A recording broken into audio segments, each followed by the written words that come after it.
ओम श्री धन्वंतरे नमः। ओम श्री धन्वंतरे नमः। ओम श्री धन्वंतरे नमः।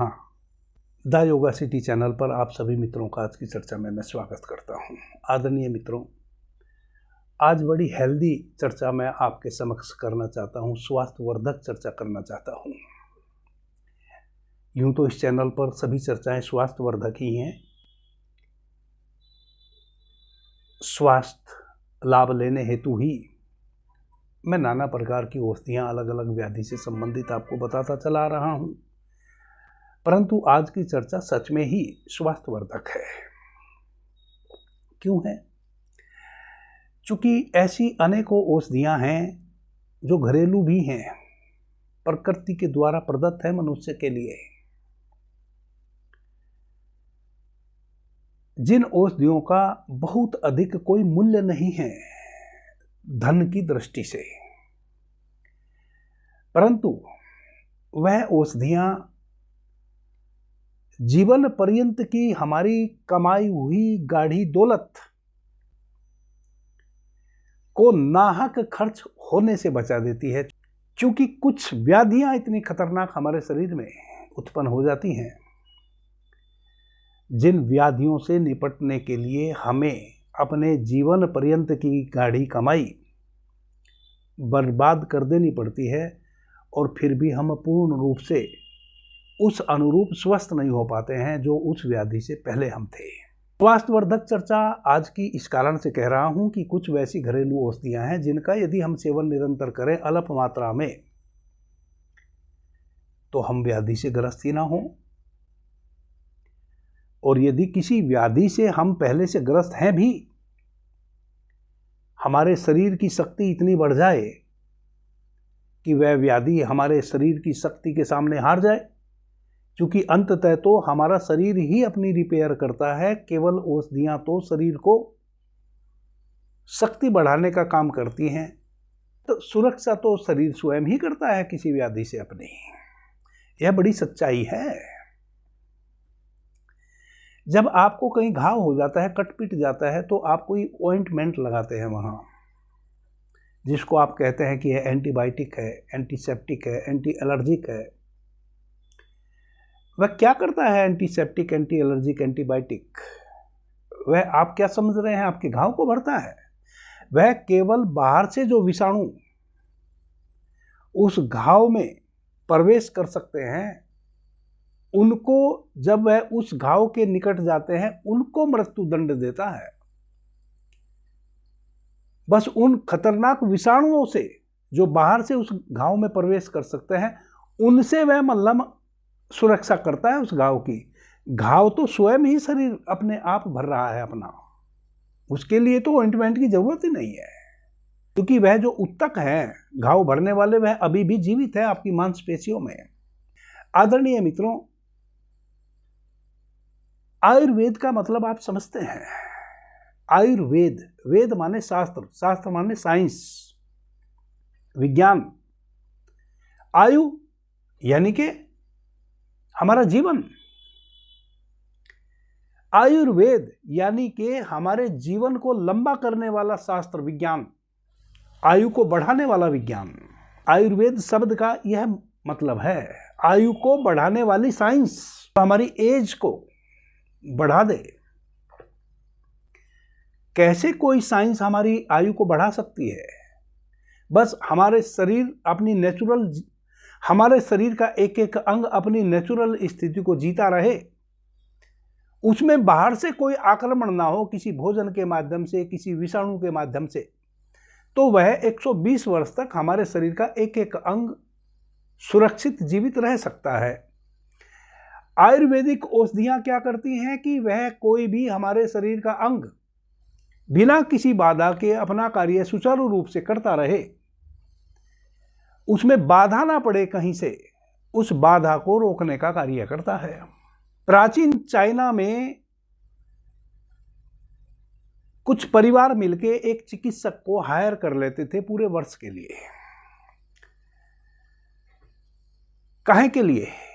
उस चिकित्सक को वह कहते थे कि भाई हमें नहीं पता आप हमें कैसे स्वस्थ रखेंगे, यदि आप पूरे वर्ष हमें स्वस्थ रखें, हमारे घर में बच्चे भी हैं, नौजवान भी हैं, बुजुर्ग भी हैं, अधेड़ भी हैं, महिलाएं भी हैं, पुरुष भी हैं। यदि सबके स्वास्थ्य को आप पूरे 1 वर्ष तक बनाए रखें, हम किसी व्याधि से ग्रस्त ना हो, तो हम आपको इतना पारिश्रमिक देंगे। और यदि हम व्याधि से ग्रस्त हो गए तो पारिश्रमिक तो हम आपको नहीं ही देंगे, उस व्याधि से मुक्त होने में जो हमारा नुकसान होगा, किसी की नौकरी छूटेगी, किसी को घर में बैठ के किसी की दुकान छूटेगी, किसी को बिस्तर पे रहना पड़ेगा, औषधियाँ खरीद के खानी पड़ेंगी, उनका दंड फिर आपको देना पड़ेगा। यह व्यवस्था थी चाइना में, परंतु अब तो उल्टा हो गया। अब तो हम बीमार पड़ जाते हैं, बीमार पड़ने के बाद फिर चिकित्सक के पास जाते हैं। जीवन पर्यंत मेहनत करके कुछ पैसा कमा के रखा है अपनी दूसरी ज़रूरतों के लिए, उसको अपने शरीर को स्वस्थ रखने हेतु औषधियों में बर्बाद कर देते हैं। और यह तो तय ही है कि जितना स्वस्थ आपका शरीर उस किसी भी रोग से पहले था, उतना तो फिर हो नहीं पाता, कुछ ना कुछ तो फिर कमी रह ही जाती है। जो घरेलू औषधि मैं आपको बताने जा रहा हूँ, उसको यदि आप प्रतिदिन सुबह में अल्प मात्रा में प्रयोग में ले आते हैं, तो निश्चित रूप से आप अधिक से अधिक स्वस्थ रहने वाले हैं। मैं यह तो नहीं कहूँगा कि आप 100% स्वस्थ रहने वाले हैं, चूँकि औषधि का सेवन करना एक बात है, इसके अतिरिक्त फिर आप दिन भर अपने जीवन को कैसे जी रहे हैं, वह बड़ी दूसरी बात है। अब यदि कोई जहर ही खाने लगे तो औषधि क्या करेगी? आप यदि सच में अपनी हेल्थ के प्रति सतर्क हैं, अपने स्वास्थ्य को लेकर सतर्क हैं, और जो भाई बहन जिम ज्वाइन कर रखे हैं, निश्चित रूप से वह सतर्क हैं, तभी वह जिम ज्वाइन कर रखे हैं। जो भाई बहन जिम ज्वाइन कर रखे हैं, उनको जो जिम वाले लोग हैं, वह कोई ना कोई बाहरी पाउडर खाने के लिए प्रेरित करते हैं, उससे उनकी मांसपेशियां सशक्त हो जाती हैं। उनको यह नहीं पता है कि जिस दिन वह जिम छोड़ देते हैं, उस दिन उनकी मांसपेशियां वापस से टूट जाती हैं, और उनकी मांसपेशियों के जो ऊतक हैं वह इतने कमज़ोर हो जाते हैं कि मांसपेशियों से संबंधित खतरनाक कोई व्याधि भी हो सकती है, जिसको मायोपैथी कहते हैं। मैंने भी मायोपैथी पे एक चर्चा पीछे की है। बड़ा जटिल रोग है, पूरी दुनिया में उस मायोपैथी का कोई ट्रीटमेंट नहीं है। मायोपैथी यानी कि मांसपेशियों से संबंधित समस्या, मांसपेशियां बिल्कुल ढीली पड़ जाती हैं। यदि आप जिम भी जाते हैं तो पूरी कोशिश करें कि अपने शरीर की मांसपेशियों को ज़बरदस्ती बलात् चेष्टा करके डिस्टर्ब ना करें। एक एग्जाम्पल के तौर पे कह रहा हूँ, आप 5 केजी का एक वज़न लीजिए, 10 दिन, 15 दिन, 20 दिन, 25 दिन, इस प्रकार से आप 5 केजी वेट के साथ अपने हाथ का अभ्यास कर रहे हैं, दोनों हाथों का अभ्यास कर रहे हैं। एक समय आएगा, 10 दिन में आ जाए, 25 दिन में आ जाए, जब वह जो वेट लेके आप अभ्यास कर रहे हैं, वह वेट आपके हाथों को अभ्यस्त हो जाएगा, लगेगा कि कुछ हाथ में है ही नहीं, तब फिर वह थोड़ा सा वेट बढ़ा लीजिए, फिर उसके साथ अभ्यास कीजिए। इस प्रकार से आप धीरे धीरे अधिक से अधिक वेट बढ़ाते चले जाएंगे और अभ्यास करते चले जाएंगे, आपकी मांसपेशियां मजबूत होती चली जाएंगी।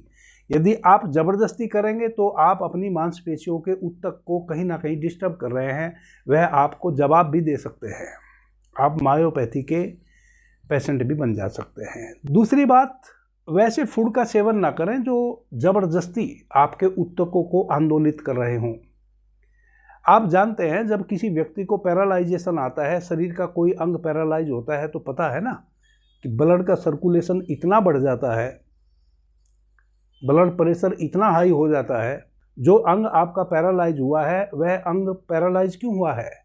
क्योंकि आपका ब्लड प्रेशर इतना बढ़ गया कि आपके मस्तिष्क का और उस अंग के बीच में जो नर्व कार्य करती थी, वह नर्व डिस्टर्ब हो गई और ब्लड का सर्कुलेशन होना बंद हो गया, या तो वह नर्व फट गई, या वह बढ़ के गुच्छा बना ली, या वह नर्व किसी दूसरे नर्व में सट गई। कुल मिला के आपके मस्तिष्क को आपके उस अंग का कोई बोध न रहा और वह अंग मृतप्राय हो गया। यह कब होता है?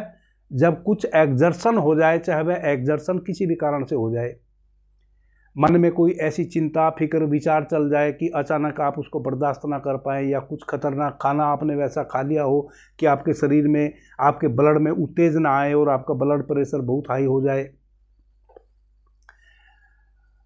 या आपके शरीर का तापमान इतना अधिक गिर जाए, लो हो जाए,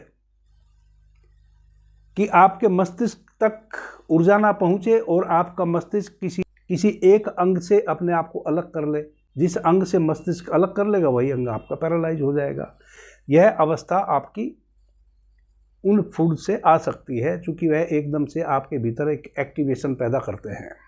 मैं यह सुपर फूड आपको बता रहा हूँ तो को सशक्त करेगा। जो मांसपेशियाँ इस फूड के खाने से सशक्त हो जाएंगी, वह फिर आप जिम भी जाना छोड़ देंगे तो कभी वह मांसपेशियाँ मरेंगी नहीं, वह बुढ़ापे तक वैसी की वैसी बनी रहेंगी।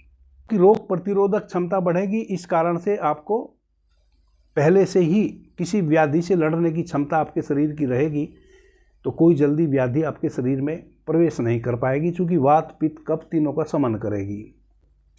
चौथा जो घरेलू सुपर फूड मैं आपको बता रहा हूँ, उससे आपको उतने प्रोटीन की पूर्ति हो जाएगी जितना प्रोटीन एक वर्जिश करने वाले भाई बहन को चाहिए। यूं यदि आप वर्जिश नहीं करते हैं तो भी यह आपके शरीर में ऑटोमेटिक मांस की वृद्धि करने वाला है। चूंकि जो सुपर फूड मैं आपको बता रहा हूं, इससे चर्बी तो जरा भी नहीं बढ़ेगी आपके शरीर में, मांस बढ़ेगा, मांस की वृद्धि होगी, मांस सशक्त होगा। पांचवी बात, आपके यूरिन के माध्यम से बहुत सारे वैसे तरल पदार्थ बहते रहते हैं जो आपके शरीर के लिए आवश्यक है। केवल यदि वह बहने से बंद हो जाएं, तो जितना भोजन आप ग्रहण करते हैं ना, उतना भोजन से भी, उससे हाफ भोजन भी यदि आप सेवन करेंगे तो भी आप अभी से ज़्यादा स्वस्थ रहने वाले हैं। तो जो सुपर फूड मैं आपको बता रहा हूं, यह सुपर फूड अनावश्यक चीज़ें जो आपके शरीर से मूत्र के माध्यम से बाहर बहती रहती है, उनको बाहर बहने से रोकेगा। छठा, कुछ वैसी चीज़ें विषाक्त जो हमारे शरीर से बाहर बह जानी चाहिए, जिनका हमारे शरीर में रुकना खतरनाक हो सकता है, उनको वह शरीर में कहीं भी जमा नहीं होने देगा, उनको शरीर से आउट कर देगा। यह दोनों ही प्रक्रिया बहुत अनिवार्य हैं। अनावश्यक चीज़ों का बाहर बहना भी खतरनाक है, और जिन चीज़ों को बाहर बह जाना चाहिए उनका शरीर में स्टोर होते रहना भी नाना प्रकार की व्याधियों को जन्म देता है। पीछे भी मैं कई चर्चाओं में कह चुका, हमारे शरीर का जो भी अंग निष्क्रिय हो जाता है वह होता केवल इस कारण से ही है कि उसमें कहीं ना कहीं गंदगी इकट्ठी हो जाती है। क्योंकि प्रत्येक अंग जो भी कार्य कर रहा है उससे कचरा निर्मित होता है, चाहे वह बाहर हम फैक्ट्री लगा लें इस जगत में, चाहे हमारा जो यह शरीर है बहुत बड़ी फैक्ट्री, इसमें हमारे अंग प्रत्यंग कार्य कर रहे हैं। जो भी अंग सक्रिय है, अंग को तो छोड़ो, हमारी जो मांसपेशियों में सूक्ष्म सेल हैं, कोशिकाएं हैं, वह भी निरंतर सक्रिय हैं। 24 घंटे में कितनी टाइम आपकी कोशिकाएं मर जाती हैं और फिर वापस से पुनर्जीवित हो जाती है। मरने पे जो कोशिकाओं का कचरा है वह कहाँ जाएगा? वह गंदगी है।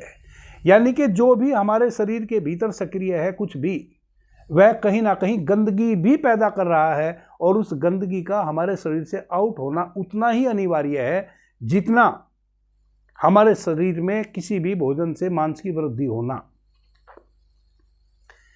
यह सुपर फूड आपके शरीर की समस्त प्रकार की गंदगियों को भी बाहर करेगा, जिससे कि आप निरोग रहने वाले हैं।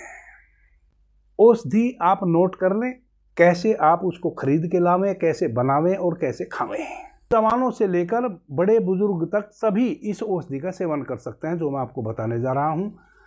कागज कलम ले लें और नोट करना शुरू कर दें। आपने 200 ग्राम अश्वगंधा लेना है, 200 ग्राम शतावरी लेना है, 200 ग्राम सफ़ेद मूसली लेनी है, 200 ग्राम गोखरू लेने हैं, 200 ग्राम ताल मखाना लेना है, 200 ग्राम उड़द की दाल लेनी है, 200 ग्राम सिंघाड़ा जो नवंबर दिसंबर में आता है हरा हरा, वही सिंघाड़ा जब पक जाता है, काला हो जाता है, काला होने के बाद उसको सुखा के उसके बीज तैयार कर लिए जाते हैं। सिंघाड़े के बीजों से फिर आटा तैयार करके उसका हलवा बनाया जाता है और भी कई प्रकार की डिश उससे बनाई जाती है। और हमारे प्राचीन आयुर्वेद में उस सिंघाड़े के आटे से और कई प्रकार की औषधियाँ भी बनाई जाती हैं। इतनी सारी चीज़ें आपने पंसारी के यहाँ से ले आनी है। ध्यान रहे, मूचली चूर्ण, अश्वगंधा चूर्ण, ताल मखाना, शतावरी, गोखरू, ये सारी चीज़ें आपको पिसी पिसाई भी मिल जाती हैं किसी कंपनी की, परंतु आपने पिसी पिसाई नहीं लेनी है। इन सारी औषधियों को आपने पंसारी के यहाँ से खरीद के लाना है। प्रत्येक छोटे गांव में, कस्बे में, बड़े शहर में पंसारी की दुकान होती है पूरे भारतवर्ष में। यह जितनी औषधि मैंने आपको बताई हैं, इन सभी औषधियों को यदि आप हिंदी भाषी नहीं हैं तो आप गूगल पे सर्च करेंगे तो जिस भाषा में आप सर्च करना चाहते हैं उस भाषा में इन औषधियों को क्या कहते हैं आपके सामने उनका नाम निकल के आ जाएगा। एक गोखरू जो औषधि है उसमें कई मित्र, चूँकि गोखरू से संबंधित औषधियाँ पहले भी मैंने कई बताई हैं जिनमें गोखरू औषधि पड़ी है, पूछते हैं कि गुरुजी छोटा गोखरू कि बड़ा गोखरू। गोखरू तो एक ही होता है, यूँ हम किसी अन्यत्र औषधि को वह नाम दे दें, परंतु गोखरू एक ही होता है। मुझे नहीं पता वह छोटा होता है कि बड़ा होता है। त्रिकोणीय छोटा सा बीज होता है। जब आप इस औषधि को पंसारी के यहाँ लिख के लेके जाएंगे तो गोखरू के साथ कोष्ठ में आप लिख लेंगे भाखड़ी। इसका नाम इसको भाखड़ी भी कहते हैं। तो भाखड़ी यानी कि गोखरू त्रिकोणीय बीज होता है, छोटे छोटे कांटे होते हैं और कांटे बड़े सख्त होते हैं, आप उनको तोड़ नहीं पाएंगे चुटकी से। यह सभी औषधियाँ आपको पंसारी के यहाँ उपलब्ध हो जाएंगी। यदि आपके अगल बगल में पंसारी नहीं है, आपको 10-50 किलोमीटर दूर जाके भी औषधि लानी पड़े, तो भी आप कोशिश करें कि डब्बा बंद फूड खरीदने से अच्छा है कि आप 10-50 किलोमीटर जाके इन औषधियों को मंगवा लें। सभी औषधियों को पंसारी के यहाँ से इतनी मात्रा में खरीद के ले आएँ। यदि आपके परिवार में ज़्यादा लोग हैं तो आप 2 गुनी, 3 गुनी, 4 गुनी, 10 गुनी मात्रा में भी इनको खरीद के ला सकते हैं। यदि आपको और कम बनानी है तो हाफ मात्रा में भी आप इनको खरीद के ला सकते हैं, वह आपकी मर्जी है।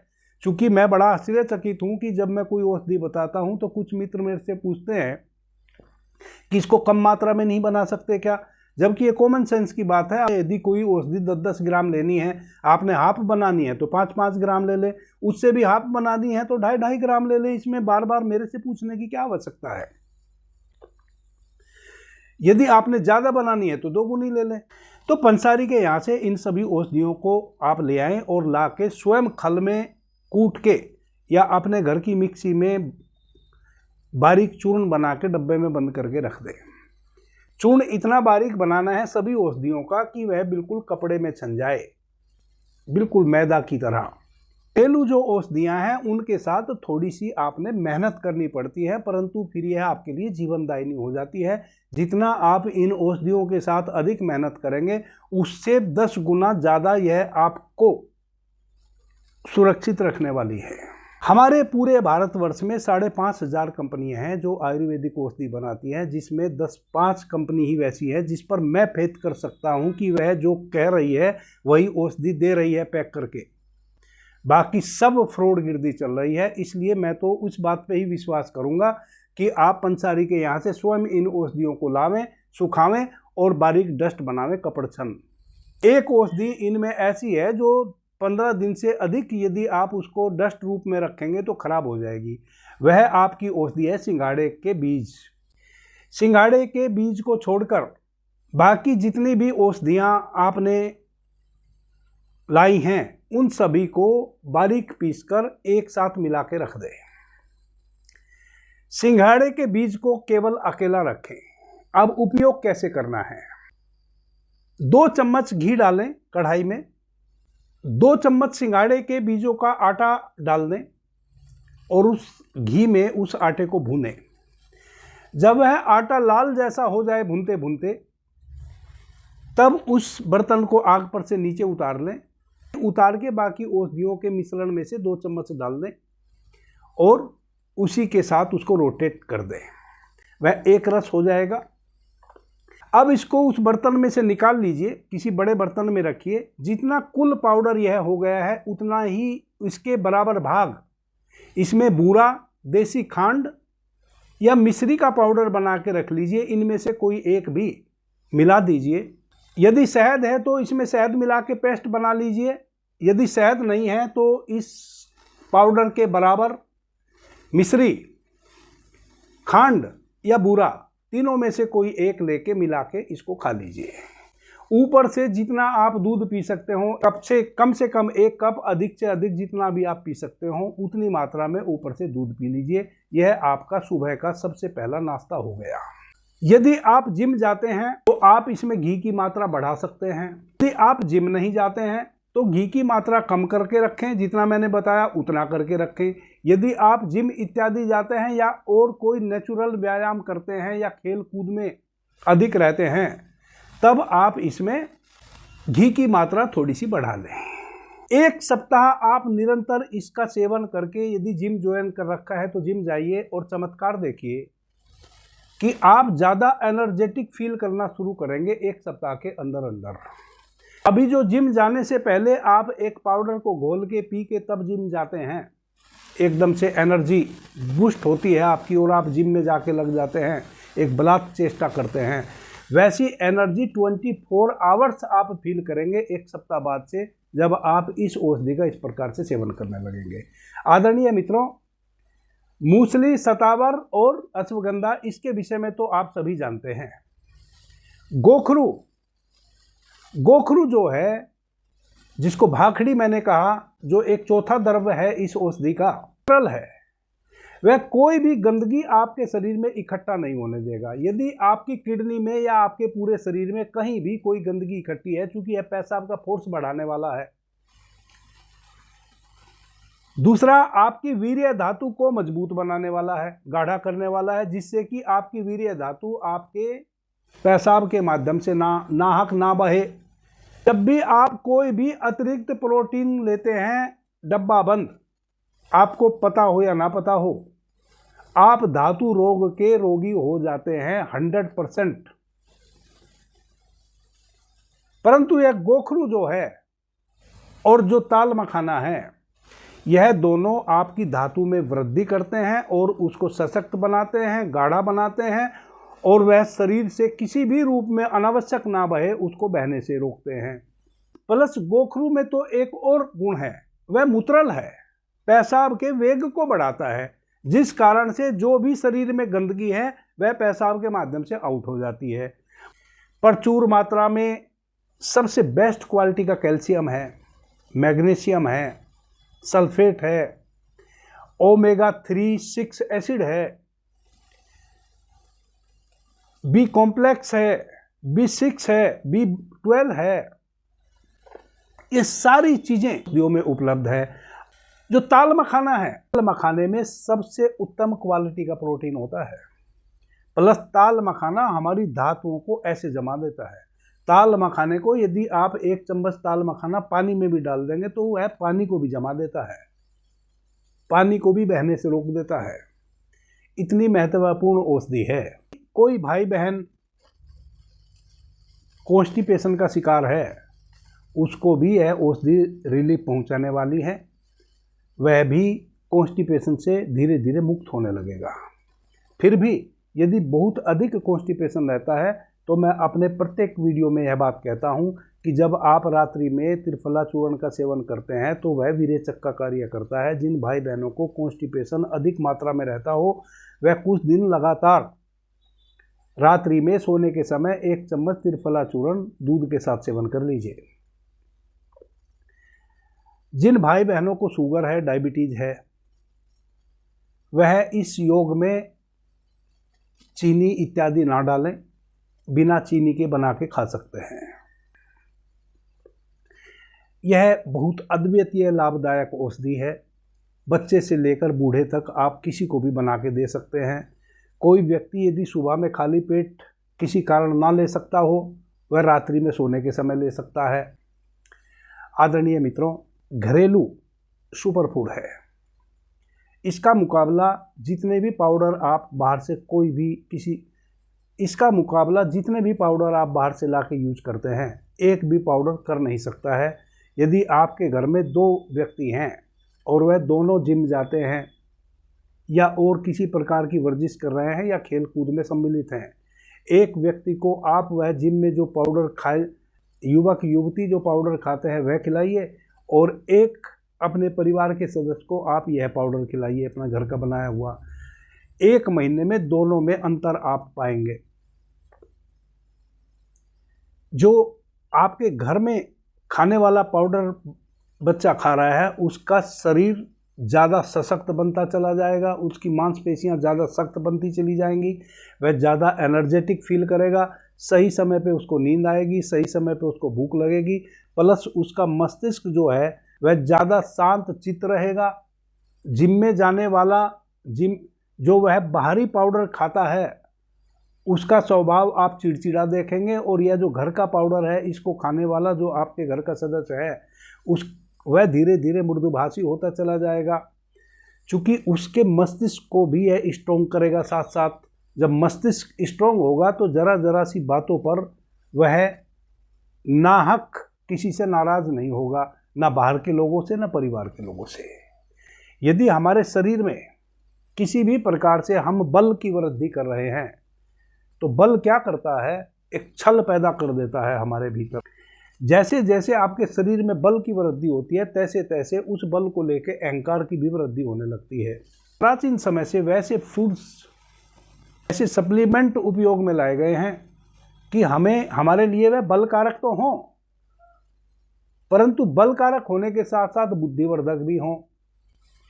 और जो चीज़ बलकारक होने के साथ साथ बुद्धिवर्धक भी होती है, वह हमारे भीतर अहंकार को पनपने नहीं देती है। तब आप अपने बल का सही समय पे, सही जगह पे, सही उपयोग करते हैं। आदरणीय मित्रों, जैसा कि आप जानते हैं, प्रत्येक पूर्णिमा और अमावस्या को हर महीने 2 पखवाड़े होते हैं। दोनों पखवाड़ों में हमारे यहाँ गठिया, लकवा और साइटिका वाले रोगियों के लिए गुरु अमृता औषधि का निःशुल्क वितरण किया जाता है।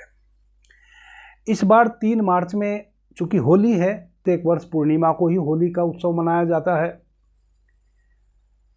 और चंद्र ग्रहण भी है। चंद्र ग्रहण होने के कारण हम औषधि चूंकि लिक्विड रूप में है, उसका ढक्कन नहीं खोल सकते, चूंकि सुबह से ही सूतक लग जाएगा। दूसरी बात, होली का पर्व है, पूरे भारतवर्ष से लोग गुरु अमृता औषधि लेने आते हैं, उनको आने जाने में समस्या होगी। होली का त्यौहार के कारण अगले दिन चूंकि रंग वाली होली है, इसलिए हम औषधि को उगाड़ नहीं सकते, किसी को बांट नहीं सकते उस दिन। तो मेरा हाथ जोड़कर निवेदन है, क्योंकि कुछ मित्र वैसे हैं गुरु अमृता औषधि ले जाने वाले जो हैं और मुझे सुनते हैं, वह 5 मार्च को गुरु अमृता औषधि लेने आए। इस बार पूर्णिमा को औषधि का वितरण नहीं होगा, 2 दिन विलंब से होगा। अभी के लिए इतना ही। आपने मुझे ध्यान से, प्रेम से सुना, उससे मैं बहुत अनुग्रहित हूँ। सभी मित्रों को मेरा प्रणाम, धन्यवाद। हर हर महादेव।